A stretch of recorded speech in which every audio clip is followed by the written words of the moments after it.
신약성경 에베소서는 튀르키예 중서부 지중해 면한 도시 에베소 지역의 그리스도인들에게 보낸 바울의 편지입니다. 요즘의 이름으로는 에페소스입니다. 당시의 에베소는 지중해를 오가고 있는 무역선이 모여드는 항구 도시입니다. 이렇게 항구 도시는 매우 발전이 된 도시라고 볼 수 있는데요. 지금도 그 유적이 남아있는 아데미 신전으로도 매우 유명하기도 합니다. 사도 바울이 2차 전도여행을 마치면서 에베소에 잠시 들렀다가 3차 전도여행 때는 2년 이상 이곳에서 머물게 됩니다. 그 이야기가 사도행전 19장 1절로 41절까지 자세하게 기록되어지고 있습니다. 사도 바울은 타이에 의해서 에베소를 떠나서 마게도냐로 갑니다. 훗날 사도 바울이 감옥에서 에베소 교회에 편지를 쓰고 있습니다. 어떤 학자들은 여러 교회에 회람 형식으로 보낸 것이라고 그렇게 말하기도 합니다. 오늘 설교 본문에서는 아주 중요한 단어가 두 가지가 등장하고 있습니다. 첫 단어는 교회입니다. 에클레시아. 에베소서 21장 22절로 23절 말씀을 보면 또 만물을 그의 발 아래에 복종하게 하시고 그를 만물 위에 교회의 머리로 삼으셨느니라. 교회는 그의 몸이니 만물 안에서 만물을 충만하게 하시는 이의 충만이니라. 아멘. 교회로 번역된 본문의 그리스어는 에클레시아입니다. 우리가 영어로 표기하면 처치로 번역을 하고 있습니다. 종교개혁자인 마틴 루터는 교회라는 뜻의 독일어 키르헤가 아니라 공동체라고 하는 뜻의 게마인대로 번역을 하고 있습니다. 에클레시아는 복음서에서 아주 드물게 기록된 말씀이 나오고 있는데 예수님 당시에 당연한 것이죠. 아직 교회가 존재하지 않았으니까요. 그래서 에클레시아라고 하는 단어는 교회의 초기 상황을 역사적으로 서술하는 사도행전에 주로 등장하고 있습니다. 그런데 참 재미있는 것이 이 에클레시아라고 하는 말이 원래 교회에서 사용하고 있는 용어가 아닙니다. 또 교회에서 익숙하게 사용하고 있는 그러한 단어가 아닙니다. 사실 에클레시아라고 하는 이 말은 정치계에서 사용하고 있는 용어였습니다. 아테네 시민들이 정치적인 문제를 해결하기 위해서 모이는 민회를 가리켜서 에클레시아라고 불렀습니다. 그 흔적이 바울의 에베소 활동을 다루는 사도행전 19장 39절에 기록되어지고 있습니다. 사도 바울이 에베소 민중들에 의해서 일종의 인민재판을 받게 되었습니다. 그 지역의 치안을 맡은 서기장이 거의 밀란을 일으킬지 모를 정도로 흥분한 민중들을 다음과 같은 말로 진정시키고 있습니다. 여러분, 당신들이 비난하는 바울 일행이 신전의 물건을 훔치거나 실정법을 어긴 일이 없습니다. 이렇게 과격한 수위 방식으로 하지 마시고 여러분 정식으로 고소해서 처리하는 것이 어떻겠습니까? 라고 설득하고 있습니다. 성난 민심들이 일어나서 사도 바울의 그러한 일들에 대해서 그런 식이었겠죠. 여기서 당장 그를 처형하자. 흥분된 민중들이 그런 모습으로 서 있을 때에 서기장이 그렇게 그들을 설득하는 것입니다. 물건을 훔쳤거나 그리고 그들이 실정법을 어긴 것이 아니까 우리 정식으로 그를 고소하고 고발해서 재판을 치릅시다. 그렇게 하는 것이 어떻겠습니까? 39절에서 이렇게 말합니다. 만일 그 외에 무엇을 원하면 정식으로 민회에서 결정할지라. 만일 그 외에 무엇을 원하면 정식으로 민회에서 결정할지라. 이 대목에서 민회라고 사용되어져 있는 이 말을 번역된 그리스어가 바로 에클레시아입니다. 시민들이 직접 참여하는 민주주의의 꽃이 바로 이 에클레시아, 민회를 가리키는 것입니다. 교회는 왜 정치적인 용어인 에클레시아를 이렇게 수용하는 것일까요? 정치 집단과는 좀 거리를 두고 있는 것인데도 불구하고 이 정치 집단이 사용하고 있었던 이 말, 민회라고 하는 말을 그들은 왜 수용한 것일까? 바울이 복음을 전하던 당시에 유대교는 기본적으로 회당을 통한 종교였습니다. 유대와 갈릴리 지역 여러 곳에 회당이 있었습니다. 바울이 전도하던 지역에 살던 디아스포라 유대인들도 그곳에 회당을 세웠습니다. 회당이 유대인 공동체에서 구심점이 되었습니다. 초기 그리스도인들도 대다수가 그 회당에 다녔습니다. 회당은 그 지역의 치안을 담당하는 것이기도 하고 그 지역의 마을의 대소사를 결정하는 곳이기도 하고 그것은 바로 복음을 전하는 것이기도 하였습니다. 그리고 그들을 가리키는 곳이었습니다. 자신들의 모임에 회당이라고 하는 이름을 붙여도 전혀 이상하지 않았습니다. 그래서 교회를 회당이라 그렇게 칭할 수도 있었습니다. 조금 구분하려면 새로운 회당이라고 하면 되는 것입니다. 뉴 회당, 새롭게 만들어진 회당이다. 새롭게 개념 정리가 된 회당이다. 그렇게 사용해도 되는 것입니다. 그런데 익숙한 그 회당이라고 하는 표현을 사용하지 않았습니다. 바울은 전통적인 의미의 종교적인 용어인 회당, 시나고그, 히브리어로는 베트 크레세트라고 불리며 예배의 집을 뜻하는 베트 테필라라고 하는 단어로 사용되어지기도 하였습니다. 이 시나고그라고 하는 그 용어가 익숙한 용어가 있음에도 불구하고 그것을 배척하고 오히려 정치 집단으로 오해받을 만한 용어인 에클레시아를 선택했습니다. 그리스도인들이 로마 제국으로부터 박해를 받은 이유 중에 하나가 에클레시아라고 하는 이름에 있었을까? 충분히 개연성은 있지만 확실하지 못합니다. 우리가 이런 1세기의 전통을 이어받는다면 교회라고 하는 이름보다는 오히려 공동체라고 하는 이름이 더 바람직할지도 모르겠습니다. 에클레시아라고 하는 용어는 회당이라고 하는 건물을 이야기하는 것이 아닙니다. 에클레시아는 민회, 즉 구성원들의 모임이라고 하는 성격이 강하기 때문인 것입니다. 바울 시대부터 이미 교회는 건물 중심의 회당 개념에서 벗어나서 이렇게 공동체의 모임에서 자신들의 정체성을 찾았다는 것입니다.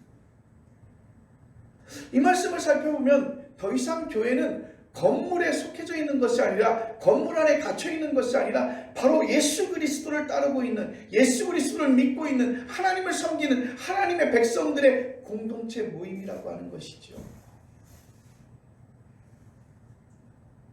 그럼에도 불구하고 한국교회는 여러분이 다 알다시피 교회당이라고 하는 건물에 과몰입합니다. 많은 사람들은 교회를 아름답게 꾸미기를 원합니다. 바람직한 것이죠. 교회를 청소하고 교회를 더 아름답게 꾸미고 하나님 앞에 예배드리는 공간을 더 거룩한 장소로, 더 아름다운 장소로, 하나님께 최선을 다하는 장소로 만들고 있습니다. 그런데 그것이 바로 예수 믿는 사람들의 정체성이 아니라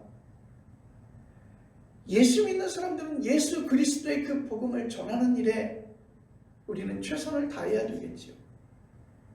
그런데 신앙생활의 모든 에너지가 예수 믿으면서 우리가 가질 수 있는 모든 에너지가, 그러니까 다른 말로 표현하면 하나님께로 받은 그 모든 은혜가 하나님께서 우리에게 주셨던 예수 그리스도, 그 예수 그리스도가 이 땅의 모든 복음을 이루기 위하여 이 땅의 평화를 가져오기 위해서 복음을 증거하라고 하였고 우리에게 증인이 되라고 하였는데, 우리는 그 모든 은혜 받은 모든 신앙생활의 모든 에너지를 예배당 건축에 더 초점을 맞추고 예배당을 더 아름답게 꾸미고 예배당을 더 화려하게 꾸미는데, 좀 더 넓은 평수, 좀 더 높은 건물로 세우는데 더 열정을 들이고 있습니다.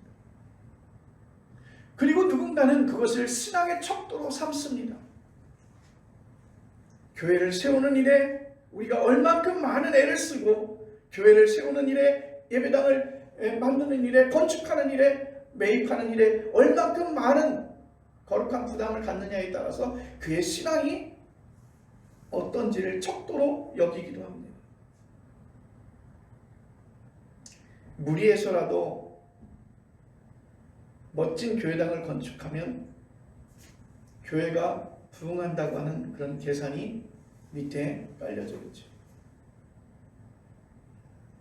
제가 잘 보려고 하진 않지만 한국 교회의 어떤 나오고 있는 수치를 이렇게 살펴보면 예배당을 무리하게 줘서 그 대출금을 상환하지 못하고 교회가 팔리는 그런 일들이 종종 왕왕 우리 주변에서도 찾아볼 수 있습니다. 어떤 교회는 교회당을 그렇게 말하기도 합니다. 성전이라고도 말합니다. 신약시대에서 존재하고 있는 성전이라고 하는 말은 전혀 성립되지도 않는데 우리는 성전이라고 그 교회당을 부르기도 합니다. 여러분, 예수 그리스도를 믿는 그 공동체가 모이려면 교회당이라고 하는 건물이, 물리적인 건물이 필요하죠. 그러나 교회당은요, 교회의 중심이 아니라 그냥 그들의 모임을 위해서 사용되어지고 있는 도구라는 거예요. 여러분 잘 생각해 보십시오. 예수 믿는 사람들이 모이는데 그 편리를 제공하는 하나의 도구에 불과하다는 것입니다. 그것이 목적이 될 수는 없는 것입니다. 교회의 시작이 모임 자체를 가리키는 에클레시아였다고 하는 사실에서 교회의 본질이 무엇인지를 우리는 명확히 좀 구분할 수 있어야 할 것입니다. 사도 바울이 그 본질을 가리켜서 오늘 본문에서 두 번째로 중요한 단어를 이야기하고 있습니다. 하나님의 충만하심이라는 것이죠. 하나님의 충만하심. 도대체 하나님의 충만하심이 무엇일까요? 충만이라고 하는 말은 어떤 것입니까? 가득 찼다. 다른 표현으로, 느낌으로 이야기하면 무엇인가 가득 차서 이렇게 흘러 넘치는 것을 우리는 충만하다 그렇게 느껴지고 표현합니다.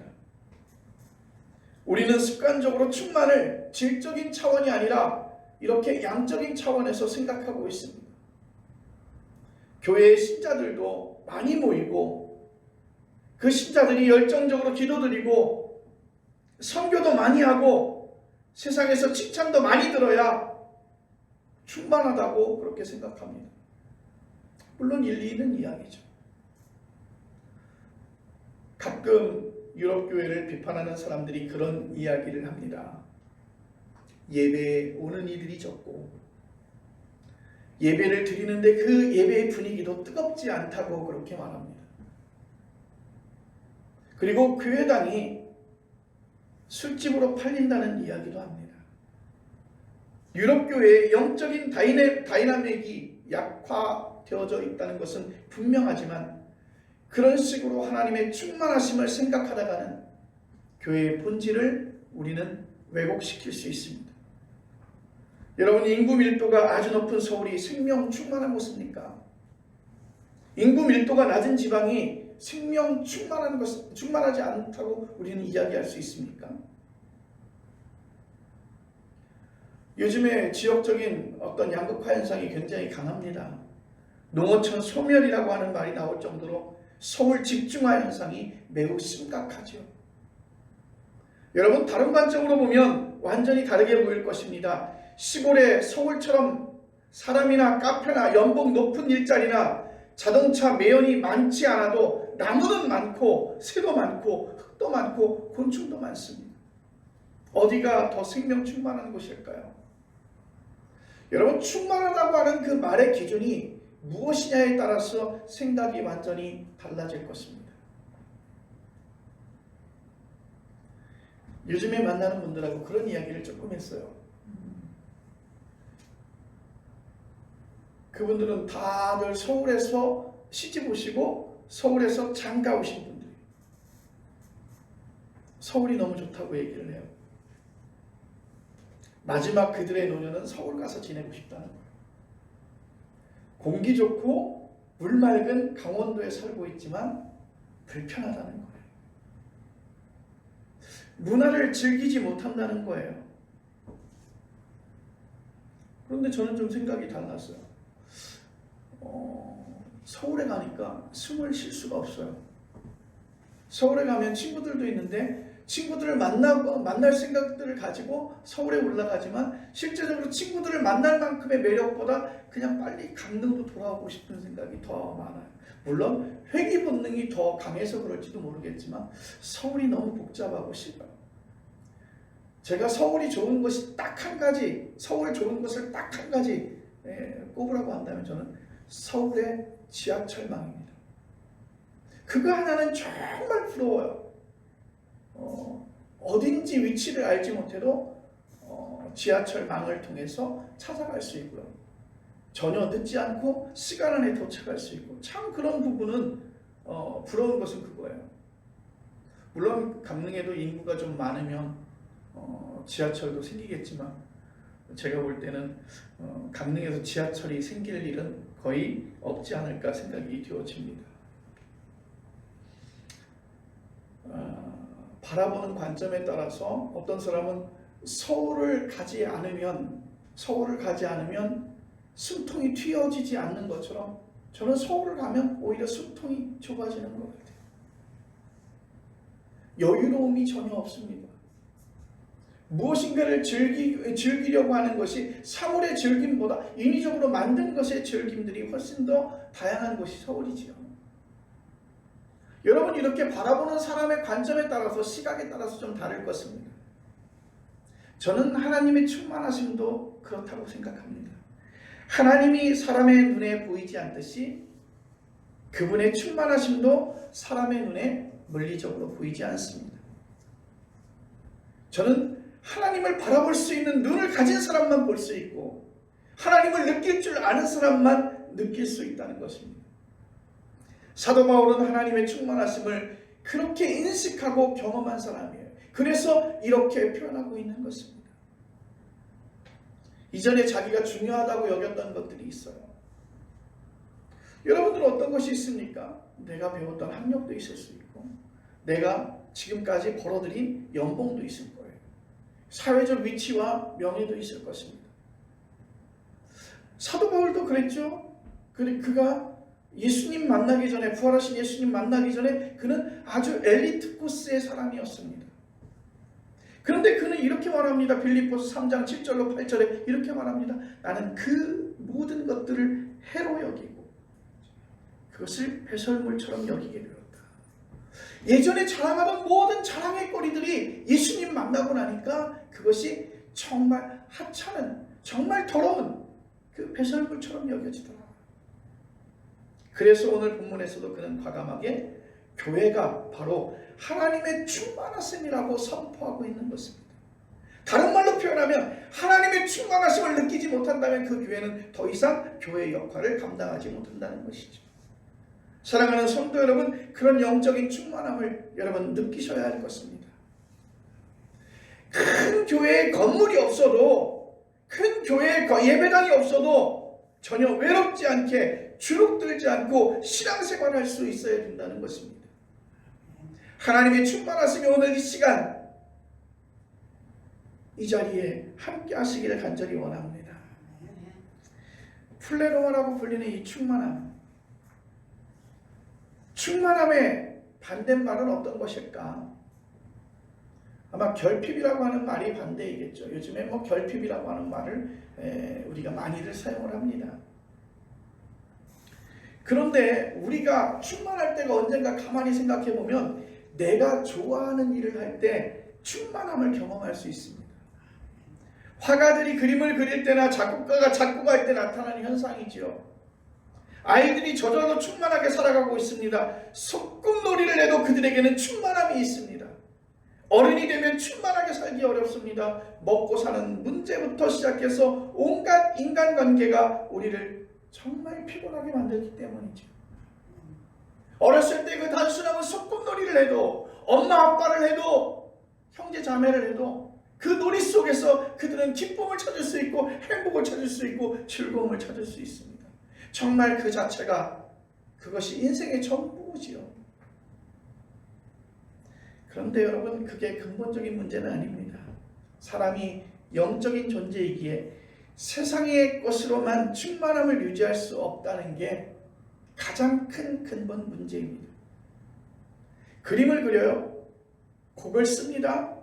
각종 취미 활동도 여러분 잠시만 우리를 어떤 예술의 정신에 사로잡히게 할 뿐이지, 여러분 우리의 일상으로 돌아오면 우리는 결핍감에 또 빠져들고 말죠.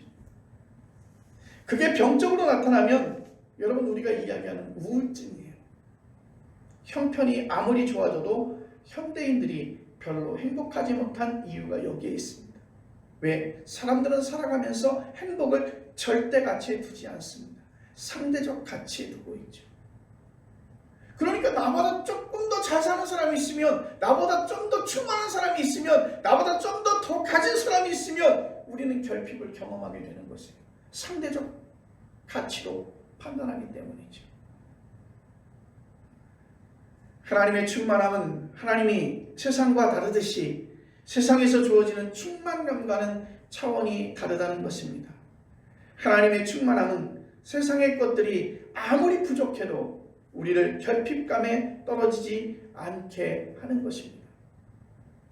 시편 42편 1절 말씀을 보면 목마른 사슴이 시냇물을 찾기에 갈급하듯이 하나님을 찾기에 갈급한 이유도 여기에 있는 것입니다. 여러분, 목마른 사슴이 그 시냇물을 찾듯이, 여러분 이 말씀은요 생명을 찾는다는 거잖아요. 여러분 물이 없으면 죽잖아요. 그 목마른 사슴이 그 목을 축이기 위해서 시냇물을 찾듯이 여러분 얼마나 갈급한 심령으로 여러분 일상에서 하나님을 경험하고 계십니까? 여러분, 그런 하나님의 충만하심 안으로 들어가려면 당연히 하나님을 경험해야 하죠. 하나님을 경험하는 것이 오늘 사도 바울이 우리에게 표현하고 있는 충만함의 핵심인 것입니다. 하나님을 찾고 경험하려면 하나님이 하신 일에, 하나님이 하시는 일에, 하나님이 이루신 일에 우리의 영적인 눈을 떠야 할 것입니다. 그래서 사도 바울은 17절 이하에 하나님께서 무슨 일을 하셨는지를 설명하고 있습니다. 성경에서 반복해서 나오는 내용입니다. 그 내용을 그냥 아는 것과 실제 깨우치는 것과는 다른 것이죠. 여러분, 사과를 직접 먹어보기 전에는 아무리 말로 그 사과의 맛을 설명해도 그 사과를 경험했다고 말할 수 없는 것과도 같습니다. 사도 바울이 17절에서 알게 하시고라고 했고 19절에서는 알게 하시기를 구하노라 라고 말한 이유도 여기에 있습니다. 여러분 잘 살펴보시기 바랍니다. 알게 하시고 알게 하시기를 구하노라. 알지 못하면 하나님의 충만하심을 느낄 수 없다는 뜻이죠. 17절만 읽어보겠습니다. 우리 주 예수 그리스도의 하나님 영광의 아버지께서 지혜와 계시의 영을 너희에게 주사 하나님을 알게 하시고. 아멘. 이어지는 18절에서 바울은 너희의 마음의 눈을 밝히사 그렇게 표현하고 있습니다. 마음의 눈이 밝아져야 하나님의 능력과 그 충만하심을 알 수 있다는 것이지요. 사도 바울이 하나님의 충만하심과 연관해서 말하려고 하는 그 핵심은 무엇입니까? 하나님께서 큰 능력으로 만물을 예수 그리스도의 팔 아래에 복종하게 하셨다. 아멘. 만물을 예수 그리스도의 발 아래 복종하게 하셨다. 어떤 이들에게는 정신 나간 소리처럼 들릴 것입니다. 어떤 사람에게는 정말 비논리적인 이야기라고 할 것입니다. 그러나 여러분, 세상 만물은 예수 그리스도와 아무 상관없이 존재하는 것처럼 보이지만 우리가 경험하는 멋진 세상은, 우리가 경험할 수 있는 멋진 세상은 오히려 예수 그리스도 위에, 예수 그리스도 안에 펼쳐져 있는 바로 세상이라고 하는 것을 여러분 기억하시길 바랍니다. 우리는 완전히 새로운 차원에서 세상과 삶을 생각해야 합니다. 기독교의 신앙은 물리학에서 일종의 양자역학과 같습니다. 기계적 역학에만 머물러 있는 사람들은 양자역학을 받아들이지 못하듯이, 여러분, 세상의 법과 세상의 통치로만 세상을 보는 사람은 하나님께서 어떻게 역사하고 계시는지, 하나님께서 어떻게 섭리하고 계시는지, 하나님께서 이 땅을 어떻게 통치하고 계시는지 여러분 알 수가 없는 것이죠. 하나님의 통치가 눈에 들어오지 않는 사람은 만물이 예수 그리스도에게 복종하게 하셨다는 말도 여러분 이해하기 어렵습니다. 새로운 차원이 무엇일까요? 기독교가 말하는 죄는 자기 연민이며 자기 집중이고 자기 스스로 자기 생명을 완성해야 한다는 강요와 유혹에 기울어지는 삶의 태도입니다. 처음 병원에서 그 고지혈증 처방을 받을 때 약 먹는 것이 굉장히 싫죠. 약이 변하는 것도 싫고 약의 개수가 늘어나는 것도 싫어요. 그래서 의사에게 제가 한 말이 있어요. 열심히 운동하겠습니다. 그랬더니 의사가 단호하게 한 말이 있어요. 다른 것은 운동을 통해서 회복될 수 있지만 고지혈증은 운동을 통해서 회복되지 않습니다. 약으로 회복될 수밖에 없습니다. 그러니까 네가 가지고 있는 능력으로 할 수 없다는 거예요. 외부적인 어떤 약물이 들어와야 된다는 거예요. 네가 아무리 노력해도 물론 좋아질 수는 있겠지만 회복되지 않는다는 거예요. 그래서 약물로만 치유가 가능하다면 외부에서 어떠한 힘의 작용이 들어와야 된다는 거예요. 그래서 죄는요, 생명의 주인이신 하나님이 나를 통해서 역사하시고 나를 통해서 간섭하시고 나를 통해서 섭리하시는 그 역사가 있어야 되는데 그 역사가 없는, 하나님과 단절되어져 있는 것을, 바로 그것을 죄라고 얘기하는 것입니다. 하나님과 상관없는 삶, 하나님이 나에게 있어서 영향력을 미치지 못하는 삶, 그런 삶을 죄라고 성경은 말하고 있습니다. 사람은 죄로 파멸될 수밖에 없다는 뜻이죠. 죄에서 벗어나야만 생명을 얻습니다. 내가 아무리 노력하고 아무리 선한 일을 많이 하고 내가 아무리 최선을 다한다 할지라도 하나님께서 내게 역사하지 아니하시면 나는 그 죄에서 자유함을 얻을 수 없다는 것입니다. 돈이나 지식이나 외모나 권력으로 해결되는 게 아닙니다.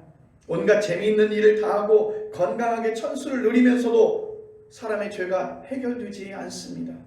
늘 자기 자신이 중심이 되려고 하고 잘난 척하려고 하고 다른 일을 지배하려고 하고, 그래서 보이지 않는 폭력과 보이는 폭력의 속대까지 발전하게 되고 내 뜻대로 되어지지 않으면 속상해합니다. 사람들은 인생이 다 그럴 건데 왜 그걸 그렇게 심각하게 생각하느냐, 그렇게 생각하시는 분들도 있을 것입니다. 세상이 그런데 내가 살고 있는 것이 그런데, 자기 중심으로 생각하고 내가 잘난 척하고 내가 다른 사람을 지배하려고 하는 거, 그거 삶의 본능 아닙니까? 그리고 우리가 다 행복할 수 없어요. 누군가 희생되는 사람이 있어요. 그래요, 적자생존이라고. 자연적으로 능력이 안 되거나 경쟁력이 없으면 자연 도태되는 것 맞지 않습니까? 그래서 자신의 욕망을 세우는 것을 아주 당연하게 여깁니다. 그런 방식으로 행복하다면, 다른 사람을 지배함으로 인해서 행복하다면, 그런 사람이 단순히 짐승이라면 계속 그렇게 살면 되는 것입니다. 그러나 사람은요, 영적인 존재인 것입니다. 성경은 사람이 짐승이면서 동시에 영적인 존재라고 말하고 있습니다. 여러분, 우리 모두는 하나님의 형상으로 지음을 받은 존재인 줄로 믿습니다. 하나님의 형상으로 창조되었다는 성경의 가르침이 오늘 이 시간 하나님과의 관계를 무너뜨리는 게 바로 성경이 말하는 죄라는 것이죠. 여기서 모든 게 무너집니다. 행복도 무너집니다. 만약 성경이 말하는 죄에서 벗어난다면 그는 세상의 모든 세력에서 벗어나는 것입니다. 그래서 삶의 관점에서 예전에는 가진 사람을 두려워했지만 이제 그 두려움이 없어요. 그 사람 앞에 굴종하지 않아도 되는 것입니다. 예전에는 많은 것을 가지고 있는 사람에게 눈치를 봤지만 이제는 눈치를 보지 않습니다. 왜요? 나는 그 압박감에서 벗어나고 자유함을 얻었기 때문인 것입니다. 삶에 대해서 성찰하는 사람이라면 교회 밖에 있는 사람이라고 하더라도 이 정도는 다 생각하겠죠. 최대한 겸손하게 살고 자기에게 주어진 삶을 만족하는 것으로 받아들입니다. 남에게 피해를 주지 않고 덕스럽게 살려고 노력합니다. 여기까지는 우리 그리스도인들이나 세상 사람들이나 차이가 없습니다. 차이가 있다면 세상 사람들은 자신의 교양과 인격으로 그렇게 사는 것이고 우리 그리스도인들은 우리의 힘이 아니라 하나님을 믿음으로 그렇게 사는 것입니다.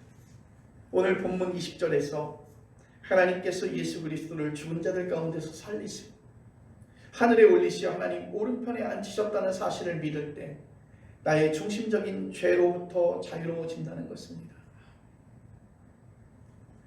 하나님께서 만물을 예수 그리스도에게 복종하게 하셨다는 말이 무슨 뜻이냐고 여러분 질문할 수 있습니다. 만약 어떤 사람이 예수 그리스도를 통해서 자기 집착에서 그리고 심리학에서 말하는 애고에서 해방되었다면 이게 죄로부터의 해방인데 만물로부터 해방되는 것입니다. 사도 바울은 이런 삶의 경지에 들어갔기에 만물이 예수 그리스도에게 복종한다고 말할 수 있었던 것입니다. 에클레시아가 하나님의 충만하심이라고 하는 바울의 진술은 오늘 이런 실존 앞에서 흔들리지 않고 하나님의 충만하심으로 나아가라고 하는 강력한 명령이며 권고입니다. 구원은 이미 받았으면서도 여전히 이루어야 할 하나님의 종말론적인 생명 사건인 것처럼 말이죠. 사랑하는 귀한 성도 여러분, 교회가 하나님의 충만하심이라고 하는 말은 우리 그리스도인들에게도 그대로 적용됩니다. 하나님의 충만하심으로 사는 그리스도인이 있고 그것과는 거리가 먼 그런 그리스도인들도 있습니다. 충만하심이 무슨 뜻인지 모르기도 하고 관심이 없기도 합니다. 여러분은 어떻습니까? 하나님의 충만하심 그 안으로 여러분 한 걸음 더 깊이 들어오시기를 간절히 바랍니다. 기도하겠습니다.